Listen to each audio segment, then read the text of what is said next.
Hi, I'm back with the 24 books of 2024, and can I just say that this was a bit of a head screw. This was quite difficult themes. First of all, I was impressed by the writing. I was impressed by the content, just kind of the lyrical kind of writing of this. Anyway, let's start with the blurb. Fairest of all, A Tale of the Wicked Queen by Snow White. Well, not by Snow White, okay, it's by Serena Valentino. Fairest of all, A Tale of the Wicked Queen. Now, there's no blurb. So I went in this book totally blind, not knowing what to expect, okay? So the front cover is that, okay? And the back cover is that. Right, so A Tale of the Wicked Queen. Now, she's not even named in this book. It starts off her life of how she, a good woman with issues of insecurity, became a wicked queen. And it's here. This is how it opens, okay? The queen stood alone in her chamber, staring at a reflection in the mirror, which looked back at her rather nervously. No woman could have her life so completely changed and not expect some level of anxiety. She was marrying the man she loved, becoming a mother to his daughter, and she was to be queen of the land. Queen, you should be happy, but there was something about the mirror she was holding filled her with a horrid sense of dread that she could not account for. Now, Rona, which is the lady in waiting, says, um, you know, comes in. Rona's beautiful. She says that the queen's beautiful. She loves the queen just for herself. The queen is good. That's the thing. The queen is good. She's a good person. She is nervous. She's insecure. She has no idea how to be a queen. It's interesting too because she doesn't really do much queening. Now, typically, when a king will go off to war, as this king often does, the queen will step in and take over. Okay, this queen doesn't. I have no idea who's actually running this kingdom whatsoever. But she's determined to be a good wife, a good queen, a good mother. And it is quite interesting seeing it because how we see the queen at the start of Snow White. But she's determined whatever she would do, she would be a good queen for Snow White. She'll be everything she never had as a mother for Snow White. Right. Here you go. She would be so happy with the king and his beautiful, delicate little flower of a girl. She would make the child her own daughter and love her. She would tell her how beautiful she was every day of her life, and they would dance together and laugh like mother and daughter. They would be mother and daughter. She's determined to give Snow, okay, a life. Now, Snow Snow White is also obsessed with dragons. That's the kind of a thing. And interesting too, okay, because I don't care about dragons, and I do like this is that the queen starts to tell a story, and it also starts off as a telling of Rapunzel, not Rapunzel.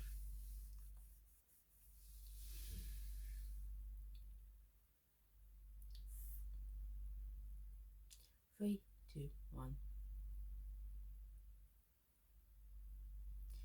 A telling of Sleeping Beauty. Right, this is a bit here, okay? Right, they're talking about this, about this here, okay? The sad woman, this is full story. The sad woman's only companion was striking blackbirds that soared in the sky around her home. At its head, she learned of the princess christening.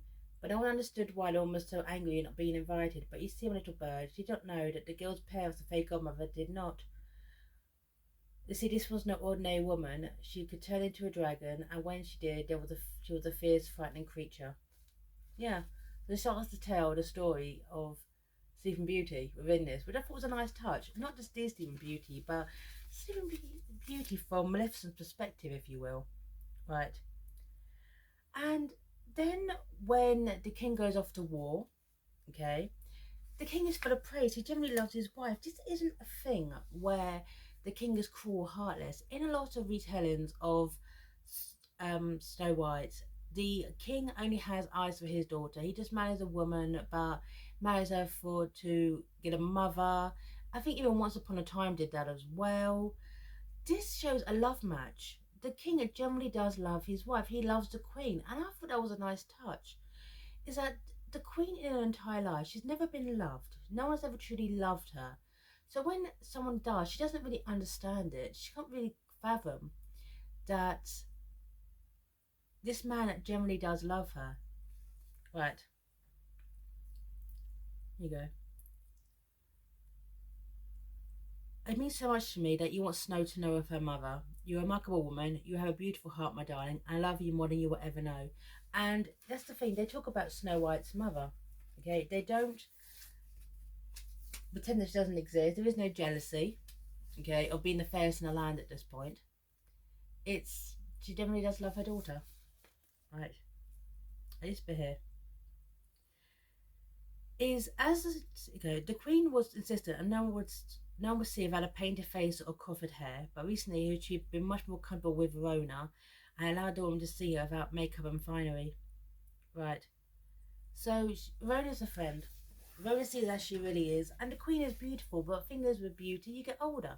You absolutely get older. But in this, in the times of war, the king going back and forth over and over again is that his cousins show up. Okay, his royal cousins.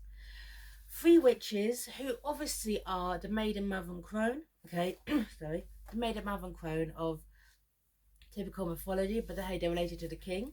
They're called Martha, Ruby, and Lucinda. Right. And they all speak as one. They all speak as one, and they come into the castle and they prey on the queen's insecurities. And they are absolutely cruel to Snow White. They treat her badly. They say they're cruel, they're nasty, and they are the catalyst for the queen's eventual demise. And some of the I thought there's a bit of ambiguity is because the queen is convinced she can see her face in a mirror. But there's a lot of it is that real? Is it preying on her insecurities that she's just imagining this face? But when they find out what she's doing to Snow, okay, and this bit here, right. This book of enchanted fruit, apples that could put a little girl to sleep forever, pears that can make you wither away. Then they said they were going to chop me up into little bits and cook me in their stew. Snow's lip began to quiver, and she burst into tears. She collapsed onto her stepmother's breast, sobbing. I just ran and ran until I couldn't hear them anymore, but I kept running, and when I did finally look back, they weren't there. I didn't tell you because I was afraid to ruin your day. And she decides to have him removed from the castle at the same time that the king is showing up. And one thing I absolutely adored is the queen sticks up for Snow White. She sticks up for her against her own father. She turns round and says, "How dare you? It is my daughter." You can see the queen. This is the queen that we'd never seen before. It's the queen who generally loves. It's the queen. It is quite tragic because we see this woman who, with all her insecurities, generally loves Snow White, and that she will defend her against her own father. And I love this. It was a beautiful lyrical scene. I know. Full respect to Serena Valentino. Right, here you go.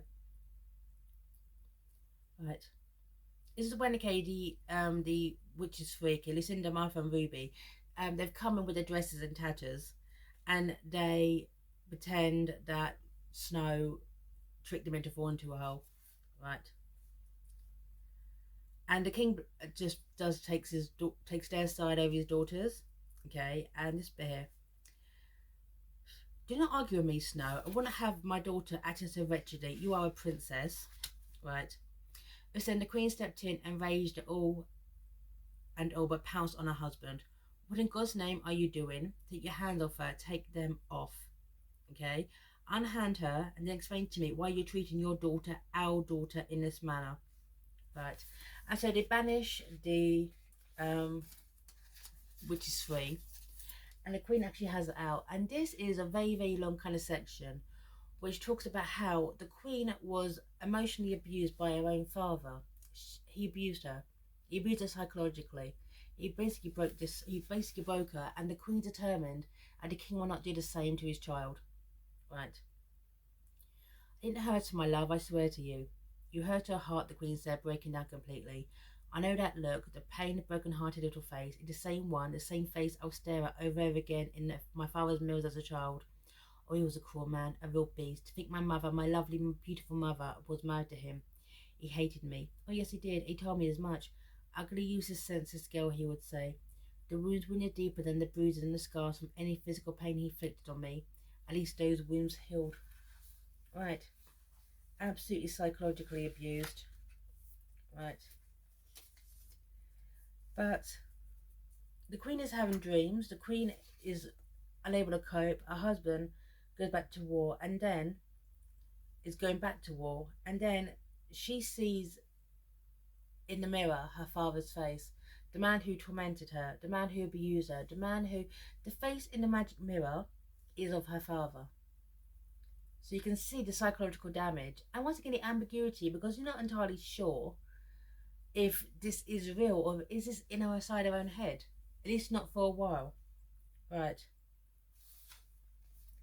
And when she actually sees a face in the mirror, she she just faints, as you would do. Now Father's face appears in the mirror. He refers to it as an enchantress. Right, that's quite a key word coming into it, enchantress. I mean, that's quite a common word in Disney anyway, okay, enchantress. And a beautiful enchantress, like you curse the beast. I mean, hey, there's a bit of another Beauty and Beast in this too. And when it talks about how she actually met the king, it came to the mirror shop. That's what her father worked in. He created mirrors, okay. And but the thing is, from that point of view, you think that when the king met the queen, it was a nice moment. It was a meet cute moment. He came to the shop, saw her. It essentially thought she was an enchantress, okay. And what the king didn't know is after he left, um, the mirror maker just turned on his daughter, okay. Right. Clearly you bewitched him, daughter. Soon enough he will see you for the vile hag you are, he told me. I attempted to convince him I was no witch. I knew no enchantments, but he persisted. Do not think a man such as he would have you as a wife. You are too old, daughter, and too unsightly. You are unremarkable in every way. The psychological damage this man caused, the mirror maker caused in his daughter, in the queen, is catalyst to all of this. Because my mother's death was a result of my birth, I'm sure my father blamed me for it, seeing my resemblance to her as a taunting insult added to the injury of his loss. My father never talked about the night my mother died, but I heard Tiny sharded the story and pieced them together in my imagination like reflections in one of his broken mirrors. Right. So, yeah. So whatever was left of him was pure evil. I sat by his deathbed caring for him, trying to keep him alive, because in my heart of hearts I knew that it was right to treat the blood of your blood that way. Still he had nothing but hatred and bitter words for me. We'll never come for you, you know, you've always been an ugly child. What would a king want with the likes of you? Right. I was dead and left this world, right by his side, holding on to his hand, so he'd not need to journey into the great unknown alone. And a moment before he died, right, his near life eyes looked up at me. I was full of folly, ready to believe they were going to thank me. Instead he said, I never loved you, daughter. And he closed his eyes and left this world. Right. And the king's pissed by this. He's absolutely pissed by this. About this, how his comments brought his wife such pain. He's upset. If the mirror maker wasn't dead, hey, he would have just hunted him down himself. Because he starts to understand, okay, my wife was emotionally neglected, she was abused. And there's such glimmers of hope. You can see how this couple could have been safe. They had a wonderful life, but then the king died in battle. And it's those points, even when the king comes back, this war is always hanging over them. And he's got to be a proactive leader. However, I must need to point out, you never actually see the queen doing any, taking care of the land, having meetings, anything like that. She's just in this bubble with Snow White. And when the king does die, the queen is devastated because she generally loved. This is the queen we never see, the queen who generally loved with all her heart. She loved her husband. And I actually love the fact that we, as the reader, are seeing this. We're seeing this woman, this poor woman, and you feel sympathy for her. You never feel sympathy, okay, for the wicked queen. But in this you do. Because she's depressed, she's lost her husband, she's emotionally adrift. She's lost the one person in this world, okay, who truly loved her. But the thing is, she becomes so focused on her looks, because all I've ever had, she's never had anyone tell her that she's beautiful. So she starts to become overly focused on her looks. And the three witches and the soul in the mirror, they just prey on her insecurities. They're her insecurities. That's all it is. Okay? She spared over what she'd become. Perhaps her form of beauty was simply an enchantment after all, while cast by her husband. And when he died, her beauty, her false beauty, died with him. How could she never thought herself to be beautiful, that she looked like a gorgeous mother, or rather in any way the king's first wife, or even little Snow. So, but she's so sad. But then you find out that the three sisters, okay, the witches three, what they did. Now remember, they actually are related to the king here, okay? So you have to wonder, are they actually related? Distant relation, but like Maleficent? But is that the river maker, the queen's father, bartered his soul away. The maker of mirrors, his wife wanted a child, more than anything, yet she was barren, and a maker of mirrors could not bear to see her unhappy. After all, we cannot bear to see one so unhappy, so engaged the maker of mirrors. We told at for a price we could make it so his wife may bear fruit, but the cost was not so small, his soul. The child was hers and his, but he owed us dearly. When the child was born, we sealed the deal for his soul, and he had his gift, his child. And we would claim his soul once he shuffled off this mortal coil. A pity and irony that your mother would not live to appreciate his sacrifice. Right. So these three sisters, what they did was, the mirror maker sold his soul to them, so his wife would bear a child. They had his soul. His wife died in childbirth, delivering the queen, and he couldn't stand her. Was it because his soul was out of his body, was out of his own possession? He was soulless. That's why he was so cruel. I will give it some respect, okay, that this book doesn't pose that question, like, did he mean to be cruel, or did he not physically have a soul that he could love his daughter? I'm not giving an excuse, okay, for his abusive behaviour towards his daughter, but it could be an explanation along the line. The witches essentially set this up. This is all their plan after all. Right. This is their entire plan. Right. So the further along, the queen focused on her looks. Okay, she's getting a little bit older, but she starts to talk to the mirror, the slave in the mirror. Okay, and her looks are what she has. She talks to the mirror every single day, and through the mirror which has this, which says, actually, I'm a slave, by the way, which she says slavery is outlawed, but it's her father's soul in that mirror, if you understand. She talks to him about who's the fairest in the land. What she's actually doing is she wants her father to say, you are the fairest in the land. That's what she wants. Through this mirror that contains her father's soul, she just wants her father's approval from beyond the grave.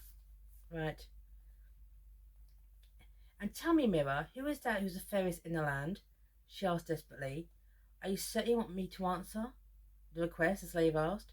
Certainly. Right. Know that I am bound by truth, the slave replied.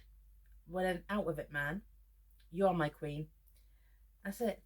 That's why she talks to the mirror. She talks to the mirror every single day, and through that she gets her confidence. She gets her confidence, but she loses more of her soul in the process. She's so focused on being the fairest in the land. Until the actual day arrives, even when she's still trying to be a good mother to Snow, even though her heart is broken, and get running the kingdom, which we hardly ever see, incidentally. Is then the queen still has a confidant, Verona, and then as evening and in the following day passed, slave in the mirror always answered the same way. Verona was the fairest in the land. So the queen sends Verona away. The queen sends Verona away on a diplomatic mission. So, and she loses her confidant, she loses her friend in the process, her lady in waiting, the person who's been there, because she will just push people away who generally love her. Verona generally loved her, and Verona became the fairest in the land. So the queen sent her away. She just pushed people out until her heart was hardened. And then she starts to push Snow White out. Snow White, who's been her daughter. Snow White, who she's raised and loved, and everything else in between. Who she starts to see her beauty blossoming. So she starts to put her to work, dressed in plain clothes. Right. It's time you take on more responsibility, Snow White. You have no skills to speak of. I don't seem to have any suitors. We cannot assume you will be married. They look confounded. I'll ask you to provide you with some working clothes so you may help out with some of the chores around the castle. I think it will do you some good. I don't mind helping, Tilly. I often do so anyway. Right. But the queen went on, but I won't have you ruining your nice clothes. You should wear something more appropriate to the task in hand. Right. So she puts her in rags to try to diminish Snow White's beauty, which is blossoming. Of course, it doesn't work. And also, it is a moment where the Snow White actually meets the prince. He saves her while she's riding on a horse. So they start to meet and court until the queen says to the prince, "Oh, I forbid it. You can't be together. He doesn't love you." Sends him on his way. Snow White is absolutely devastated by this. So I did like that Snow White and the prince have met before, because that's a little kind of juncture coming in. The Snow White and the prince have met before, but because they can see that Snow being happy, you've got to send her away. Okay? But the slave in the mirror, her father, just is just pushing her more and more to the extreme. When Verona returns, who's married a lord, she's noticed Snow White's cruelty, sorry, the cruelty towards Snow White, and just banishes her from the kingdom, just banishes her from her life, and just pushes more people out. And even the slave in the mirror, her father's soul, even thinks she's gone a little bit too far, right? Mirror, mirror on the wall, who's the first one of all? You are my queen. The queen felt uneasy. I sensed hesitance in your voice, slave. Speak to me, the queen said. You are fairest, majesty, but didn't ask me to advise on the state of your heart. No, because the state of that heart, the queen is using black magic. She starts to use spells and potions to keep her youth. Right. And then, of course, it happens where she finds out that Snow White is the fairest in the land. And this is when the plot of Snow White and the Seven Dwarfs kicks in. She gives a box which once contained the letters to Snow White from her mother, which is now going to contain Snow White's heart, to the huntsman. He refuses, okay? And so the queen goes down with the potions, which the three sisters actually left behind. She's been consulting these books and spells to keep her youth. So what happens is, when she watches Snow White in her form, bite the apple, the three witches actually appear. And they lie to her saying, okay, this spell of the hag can't be reversed. They say, oh, actually, we lie, but we can. You can go into the forest and you can live out your life there. But they give her a choice. Now, the queen knows that her soul is gone. The queen knows that she's been corrupted. So she is told, take this path into the forest, take this path near the cliff, and you will die. The queen makes her choice. She knows her soul is so corrupt. In a way, she's going to do the one good thing she can do for her daughter, that she loved. She generally did love Snow White until her heart was so corrupted. So, here you go. We implore you to take to the forest. She will be safe there. We can find you and reverse the hag spell. Forgive her dishonesty. The queen considered options. The forest, safety, a haven for her, a new chance at life. But what life she thought back to the day she had met the king at the well. She remembered how warm his hands felt on hers, how she'd never been touched that way before, how no one ever loved her ever. Her wedding day came to mind, the joy she felt, and which had emanated from every corner of the kingdom, Nederland. And then there was Snow White. Ah, she loved the child. She loved her as a daughter. She was, by right of marriage, so beautiful and pure. Right. The queen has so much promise within herself, so much power to make the world better. I said she loved darkness to guide her, to bind her to another way. The queen glanced at the cliff as the clouds battered her with rain and the sky whipped at her with lightning lashes. She looked up and knew what she needed to do. After all, she had crossed that path long ago. She crossed that path. So essentially saying that the queen chose her own death. The queen chose to fall off that cliff. Okay, to be struck by lightning. She took the path knowing that she got die. But the thing is, as her soul was corrupted, now her soul is trapped in the mirror. That's the thing. So after the queen died, due to her corrupted soul and using black magic, okay, but essentially selling her soul for her beauty, it's this bit here, right? This is when after Snow White is married to the prince, okay, and Snow White's actually missing her stepmother. She's missing her mother. She did raise her. She loved her, right? She finds her mother's mirror. Snow White was taken aback as the glass filled with lapping flames, followed by a swirl of mist, and a face appeared. I love you, my beautiful little bird, said the queen from the magic mirror. I always have and I always will. The queen blew a girl a kiss, and Snow White smiled. The queen's now trapped in the mirror. And you wonder, what will she be a corrupted influence of Snow White? Snow White is still quite young and she's newly married. I actually did enjoy this book. It's quite a short book, it's like 250 pages, but there's a lot in it. It's quite involved, it's quite intense. No, I thought it was a generally very, very good book. So, first of all, Tale of the Wicked Queen by Serena Valentino. Well done. I generally did enjoy this book. I thought it was impressive.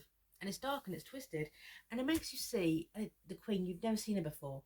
Normally they start off with the Queen as just harsh and wicked. She's not. You actually feel sympathy. Sympathy for a corrupted soul. About a woman who's never been loved. So witches preyed on her insecurity. Okay, her father's soul from beyond the grave warped her mind. In a way, and she was a victim. Hey, sign off here. Bye now.